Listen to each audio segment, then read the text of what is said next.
என்னது உசுருக்கு ஆபத்தான நிலைமையா? டாக்டர்ஸ்லாம் கை விரிச்சிட்டாங்களா? என்ன ஆக்சிடென்ட்டா இல்லை குடிச்சு குடிச்சு குடல் வெந்து போச்சா? இந்த பார், உன்னோட இந்த கேள்விக்கெல்லாம் என்னால் பதில் சொல்லி இருக்க முடியாது. நாங்களே இங்கே அவனை ஆஸ்பத்திரியில் சேர்த்துட்டு உயிரை கையில் பிடிச்சிக்கிட்டு நாங்கள் போராடிக்கிட்டு இருக்கோம். நீ பாட்டுக்கு என்னென்னமோ பேசிக்கிட்டு இருக்கிற. இந்த மாதிரி நேரத்தில் ரேவதி வந்து பார்த்தாலாவது அவன் கண்ணு முழிப்பாங்கிற நம்பிக்கையில் தான் நான் ஃபோன் பண்ணியிருக்கேன். தயவு பண்ணி என் மருமக ரேவதி கிட்ட ஃபோனை கொடு.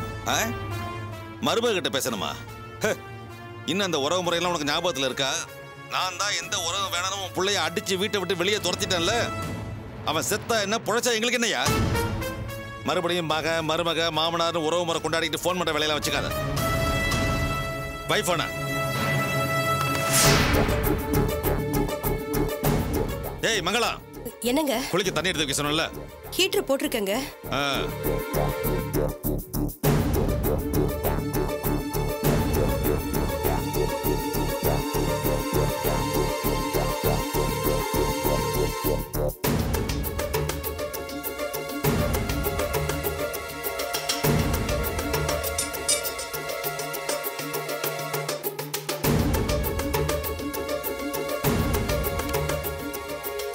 என்னையாச்சு? எதுவுமே பேசல. அந்த ராஜசேகர் தான் ஃபோன் எடுத்தான். ரேவதி கிட்ட தரமாட்டேன்னு ஃபோனை கட் பண்ணிட்டான். ஐயோ, இந்தா பூங்காவனோ, நீ அப்போ ஃபோன் பண்ண நம்பர்ல இருந்து திருப்பியும் ஃபோன் வருது. இந்தா பேசு. ஹலோ மாமா, நீங்களே எப்போ ஃபோன் பண்ணீங்க? ஆமாம்மா, நான் இங்கே ஆஸ்பத்திரியிலேருந்து தான் பேசுகிறேன்.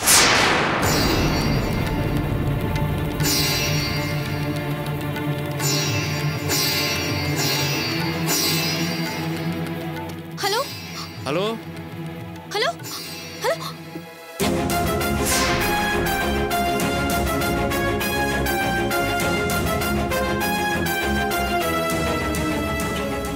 என்ன உன் மாமனார் கிட்ட இருந்து எல்லா விஷயத்தையும் கேட்டு தெரிஞ்சுக்கிட்டியா?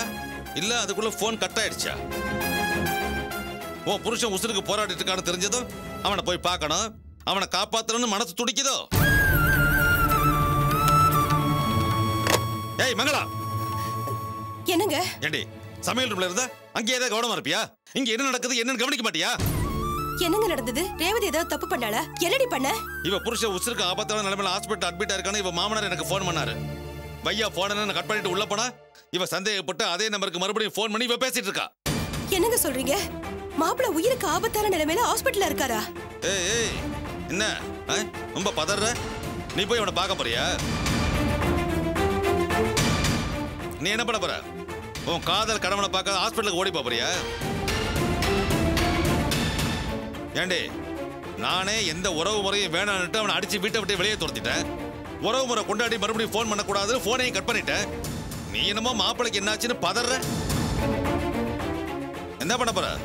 நீ போய் பார்க்க போறியா இல்ல இவளையும் கூட்டிட்டு போறியா? ரெண்டு பேரும் வீட்டு வாசப்படையை தாண்டி கால் எடுத்து வச்சிங்க, வெட்டிடுவேன். ஏற்கனவே நீயும் உங்க அம்மாவும் என்னை ஏமாத்திட்டு அந்த குடும்பத்து ஃபங்க்ஷனுக்கு போயிட்டு வந்ததுக்காக உங்க அம்மாவையே வீட்டை விட்டு வெளியே அனுப்பணும்னா? நீ கொடுத்த வாக்குறுதியினால மறுபடியும் அவளை வீட்டுக்குள்ள சேர்த்துக்கிட்ட. இப்ப மறுபடியும் அதே போல ஏதாவது நடந்துச்சு இல்ல நீ மட்டும் வாசுவை பார்க்க போனேன்னு தெரிஞ்சிச்சு, அதுக்கப்புறம் உங்க அம்மாவை இந்த வீட்டிலேயே பார்க்க முடியாது. ஜாக்கிரதை. எனக்கு ஏதோ ஃபோன் வந்த மாதிரி இருந்தது, சந்தேகப்பட்டேன். வந்து அதே நம்பருக்கு ஃபோன் பண்ணி விஷயத்தை தெரிஞ்சுக்கிட்டேன். வாசக்கு என்ன நடந்தா எனக்கு என்ன? செல்வம் அம்மாக்கு செஞ்ச துரோகத்துக்கு தான் இன்னைக்கு அவர் அனுபவிக்கிறாரு. அவருக்கு என்ன நடந்தாலும் அதை பத்தி எனக்கு கவலை இல்ல. எனக்கு எந்த விதத்திலையும் பொருத்தம் இல்லாத, என்னை வச்சு வாழ துப்பில்லாதவரை நான் ஏன் போய் பார்க்கணும்? நான் போக மாட்டேன்.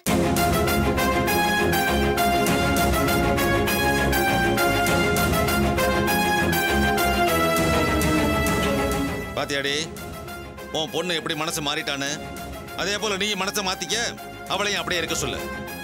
அதை விட்டுட்டு எனக்கு தெரியாம அவனை போய் பார்த்துட்டு வந்தீங்கன்னு எனக்கு தெரிஞ்சிச்சு, அவளை வெட்டிடுவேன். ஜாக்கிரதை.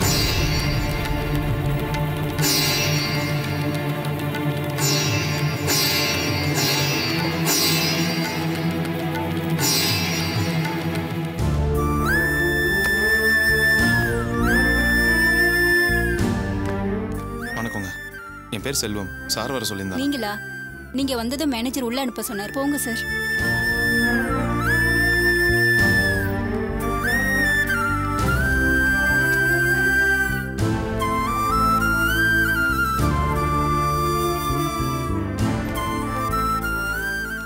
வணக்கம் சார்.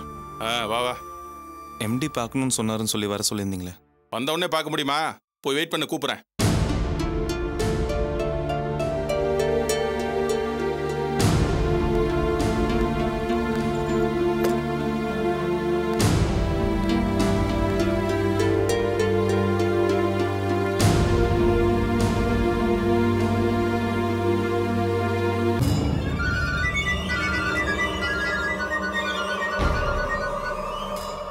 சொல்லு சத்யா. தீனா, செல்வம் பையன் வந்துட்டான். ஓ வந்துட்டானா? ஏற்கனவே அவனுக்கு ஆர்டர் கிடைக்கக்கூடாதுன்னு நாம் போட்ட பிளான் எல்லாம் வீணாக போயிடுச்சு.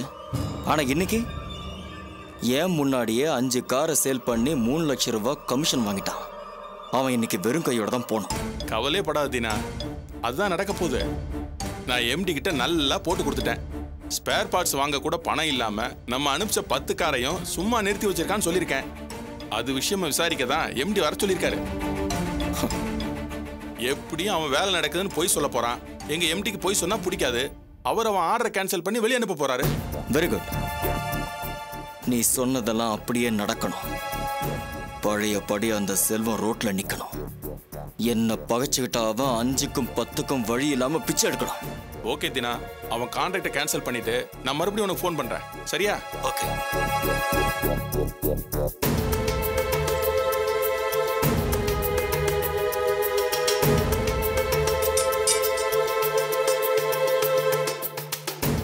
செல்வம் வந்தாச்சா? வந்தாச்சு சார். இமிடியேட்டா கூட்டு வாங்க.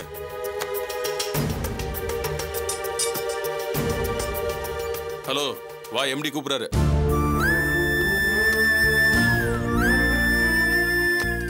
Excuse me sir. Yes, come இன்.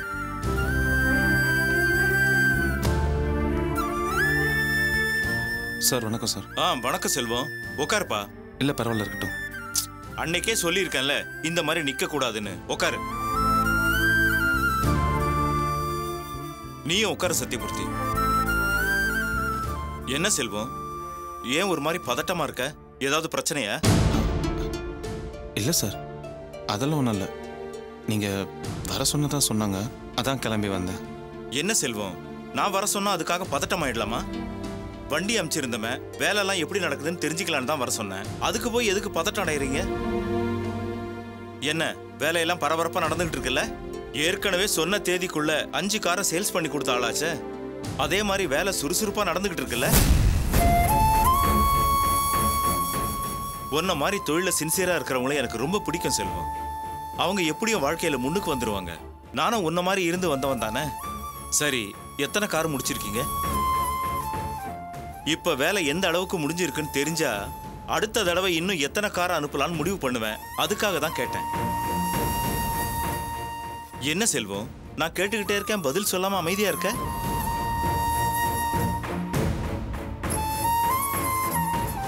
அண்ணா, எம்டிட்ட போய் உண்மையை சொல்லிடாதீங்க. ஆர்டரை கேன்சல் பண்ணாலும் பண்ணிடுவாங்க. எப்படியாவது சொன்ன டைம்ல வேலையை முடிச்சிருவோன்னு ஏதாவது போய் சொல்லி சமாளிச்சுட்டு வந்துருங்க. அதுக்கப்புறம் பார்த்துக்கலாம். ஆமாண்ணே, ஆபத்துக்கு போய் சொல்றது ஒன்றும் தப்பு இல்லை. பெரிய ஆர்டரு கேன்சல் ஆனா நமக்கு தானே நஷ்டம். என்ன செல்வம், வேலை எந்த அளவுல இருக்கு? சார், அது வேலை இன்னொன்னு ஆரம்பிக்கவே இல்லை சார். இன்னும் வேலையை ஆரம்பிக்கலையா? அப்போ ஆர்டர் கேன்சல் பண்ணிடலாமா? கார் அனுப்பி 2 நாள் ஆகியும் இன்னும் வேலை ஆரம்பிக்கலன்னா என்ன அர்த்தம்? அப்போ ஆர்டர் கேன்சல் பண்ணி தானே ஆகணும்.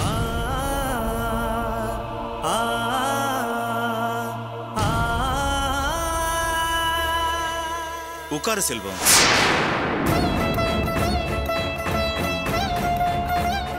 என்னை மன்னிச்சிடுங்க சார். போன தடவை நீங்கள் கொடுத்த 5 வண்டிங்களை விற்றதில் எனக்கு ஒரு 3 லட்சம் ரூபாய் லாபம் கிடச்சிது. அந்த பணத்தை வச்சு தான் இப்போ நீங்கள் அமிச்ச 10 வண்டிங்களுக்கும் ஸ்பேர் பார்ட்ஸ் வாங்கணும்னு நினச்சிட்டு இருந்தேன். ஆனால் திடீர்னு எதிர்பாராத விதமாக என் தங்கச்சியோட மாமனார் வீட்டில் ஒரு பெரிய பிரச்சனை. அதனால என் தங்கச்சிக்காக அந்த பணத்தை மொத்தமாக நான் அவங்க வீட்டில் கொடுக்க வேண்டியதாயிருச்சு. மறுபடியும் பணத்தை எப்படியாவது புரட்டி நான் ஸ்பேர் பார்ட்ஸ் வாங்கணும் தான் நினச்சேன். ஆனால் நான் போன இடத்துலலாம் எனக்கு பணமே கிடைக்கல சார். ஸ்பேர் பார்ட்ஸ் வாங்க முடியாதனால தான் என்னால் வேலையை ஆரம்பிக்க முடியல சார். தொழில் செய்கிற இடத்துல இந்த மாதிரிலாம் சாக்கெல்லாம் சொல்லக்கூடாதுன்னு எனக்கு நல்லாவே தெரியும். சொன்னாலும் அது உங்களுக்கு பிடிக்காதுன்னு எனக்கு தெரியும். இருந்தாலும் என்னால் பொய் சொல்ல முடியல சார். இப்போ கூட நான் கிளம்பி வரும்போது ஷெட்ல வேலை செய்கிற பசங்கள்லாம், அண்ணே இன்னும் வேலை ஆரம்பிக்கலைங்கிற உண்மையை சொல்லிடாதீங்க, வேலை ஆரம்பிச்சாச்சு அப்படி இப்படின்னு ஏதோ ஒன்று சொல்லி சமாளிச்சிருங்க, இல்லாட்டி ஆர்டர் கேன்சல் ஆகிடும்னு சொன்னாங்க. ஆனால் பொய் சொல்ல எனக்கு மனசு வரல சார். எனக்கு பொய் சொல்ல தெரியாது, அதான் உங்ககிட்ட உண்மையை சொல்லிட்டேன் சார். மறுபடியும் பணம் கிடைச்சாதான் நல்ல வேலை ஆரம்பிக்க முடியும். என்னை மன்னிச்சிருங்க சார். அதனால அந்த ஆர்டரை நீங்க வேற யாருக்காவது கொடுத்துருங்க சார். நெல்லு செல்வம், இந்த ஆர்டர் நான் கேன்சல் பண்ணிட்டேன்னு உங்ககிட்ட சொன்னேனா? உன்னோட இந்த நேர்மை எனக்கு ரொம்ப பிடிச்சிருக்கு. உன்னோட ஷெட்ல வேலை நடக்கலங்கிறத தெரிஞ்சுதான் நான் உன்னை இங்க வர சொன்னேன். ஏன் நடக்கலன்னு தெரிஞ்சுக்கிறதுக்காகத்தான் எதுவும் தெரியாத மாதிரி நான் உன்னை விசாரிச்சேன். உன் இடத்துல வேற யாரா இருந்தாலும் கண்டிப்பா பொய் தான் சொல்லியிருப்பாங்க. ஆனா உன் ஷெட்ல இருக்கிற பசங்க பொய் சொல்லுங்கன்னு சொல்லி இருந்தோம் கூட உண்மையை சொன்ன பாரு. You are really great. எந்த அளவுக்கு தொழில சின்சியராகவும் ஆர்வமாகவும் இருக்கியோ அந்த அளவுக்கு உண்மையாவும் நேர்மையாவும் இருக்க. அதனால அந்த ஆர்டர் கண்டிப்பா உனக்கு தான்.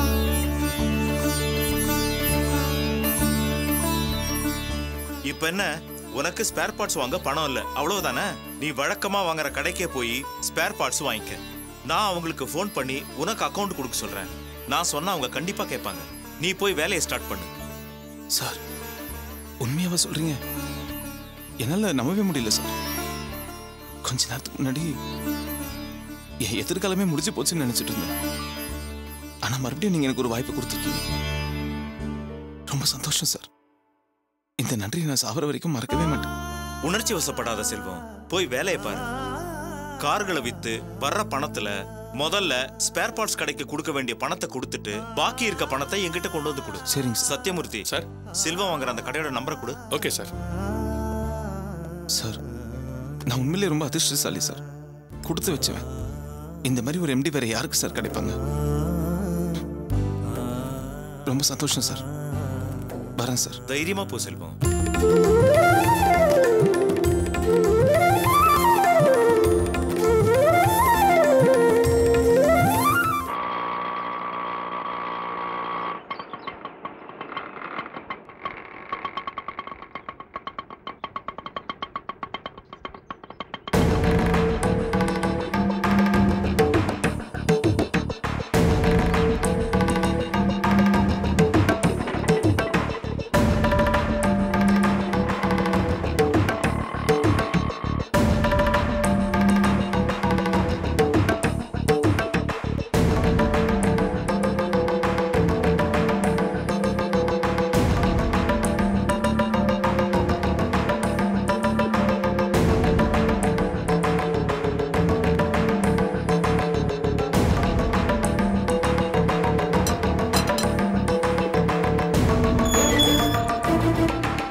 என்ன காத்து இந்த பக்கம் வீசுது? உங்ககிட்ட ஒரு உதவி கேட்டு வந்திருக்கேன். உதவியா? என்னையும் என் பையனையும் கழுத்தை பிடிச்சி வீட்டை விட்டு வெளியே தள்ளிட்டு இன்னைக்கு என் வீட்டு படியேறி வந்து நின்னு உதவி கேக்குற? அப்படி என்ன நிலைமை வந்துடுச்சு? சோத்துக்கு வழி இல்லையா? சோத்துக்கு வழி இல்லைன்னா வெளியே சொல்ல சங்கடமா தான் இருக்கும். பரவாயில்ல, கூச்சப்படாம கேளுங்க, நான் தாராளமா தரேன். ஏன்னா என் பொண்ணு அங்க கஷ்டப்படக்கூடாதுல்ல. கடவுள் புண்ணியத்துல எங்களுக்கு அப்படி ஒரு நிலைமை ஏற்படலை, ஏற்படவும் படாது. நான் இப்போ உங்களை பார்க்க வந்தது வேற ஒரு விஷயமா. என்ன விஷயம்? இறந்து போன பிரியா குழந்தை விஷயமா. அவளுக்கு டெலிவரி பார்த்த டாக்டர்கிட்ட போய் உங்க புள்ள கேஸ் போடுவேன், கோர்ட்டுக்கு இழுப்பேன்னு மிரட்டிட்டு வந்திருக்காரு. என் பையன் டாக்டரை பார்த்து பேசுனது மட்டும்தான் உங்களுக்கு தெரியுமா? ஏன் உங்க பொண்ணு கூட தான் போய் டாக்டரை பார்த்து பேசிட்டு வந்திருக்கா? டாக்டர் அத சொல்லலையோ? சொன்னாங்க. ஆனா அவ உங்க புள்ள மாதிரி டாக்டர் மேல கேஸ் போடுவேன், கோர்ட்டுக்கு இழுப்பேன்னு மிரட்டிட்டு வரலையே. பாவம் அந்த டாக்டர்மா ரொம்ப நல்லவங்க. எத்தனையோ ஏழைங்களுக்கு இலவசமா மருத்துவம் பார்க்கறாங்க. உங்க புள்ள கேஸு கோர்ட்டுன்னு அவங்கள இழுத்தா இத்தனை வருஷமா அவங்க சம்பாதிச்சு வச்சிருக்கிற நல்ல பேரு கெட்டு போயிடுமேன்னு அவங்க ரொம்ப வேதனைப்படுறாங்க. அதுக்காக எங்க குடும்ப வாரிசை பறி கொடுத்துட்டு என்னன்னு உண்மை தெரிஞ்சுக்காம விட்டுட முடியுமா? இத பாருங்க, அந்த குழந்தை உங்க குடும்பத்துக்கு மட்டும் வாரிசு இல்ல, என் பொண்ணுக்கு அந்த குழந்தை வாரிசு தான். குழந்தை இறந்து போனது நிஜம், அதைத்தான் டாக்டர் சொன்னாங்க. பாவம் அந்த டாக்டர்மா, அவங்க ரொம்ப நல்லவங்க. அவங்க பேருக்கு களங்கம் வந்துடக்கூடாது, ஹாஸ்பிட்டலோட பேர் கெட்டக்கூடாதுன்னு என்கிட்ட சொல்லி வருத்தப்பட்டாங்க. உங்க பிள்ளைகிட்ட தயவு செஞ்சு சொல்லுங்க, கேஸு கோர்ட்டெல்லாம் போக வேண்டான்னு. நீங்க சொன்னா உங்க பிள்ளை கேட்பாரு. அந்த குழந்தை இறந்தது நிஜங்க. குழந்தை இறந்தது உண்மைதானே? அதுல எதுவும் கோல்மால் நடக்கலையே.